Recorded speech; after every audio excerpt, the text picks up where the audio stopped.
I've been monitoring the conversation on Twitter, and it's been very, very divided. You would think that an issue like that there would be a consensus that the young man did the wrong thing. Why? Because he tried to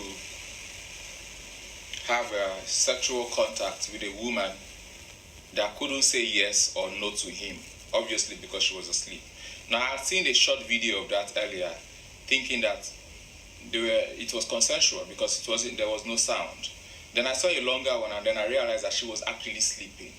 And no matter how you try to rationalize it, how you try to excuse it, what he did was absolutely wrong.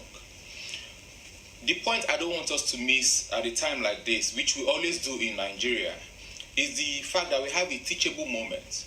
Because I also see that quite a lot of people are genuinely ignorant.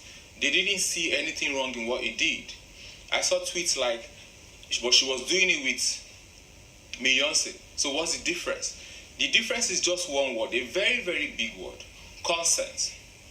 She granted Beyonce the chance to do it. It was consensual. Beyonce wanted it, she wanted it, and they did it. See, the truth is, even if you know and you heard that a girl had been sleeping around and she's been sleeping around with all the men in the entire city, if you are interested in her, nothing gives you the right to her body. The only thing that gives you access to her body is her consent.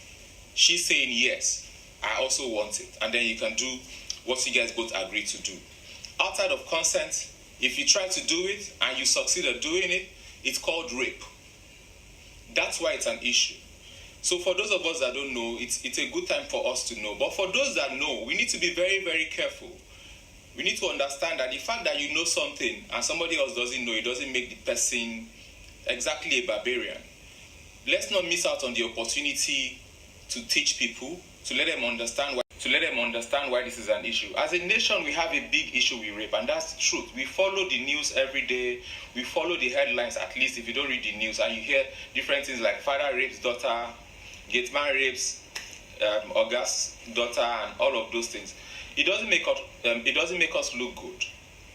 This is an opportunity for us to treat it. I also think that Big Brother Naija has to use the moment.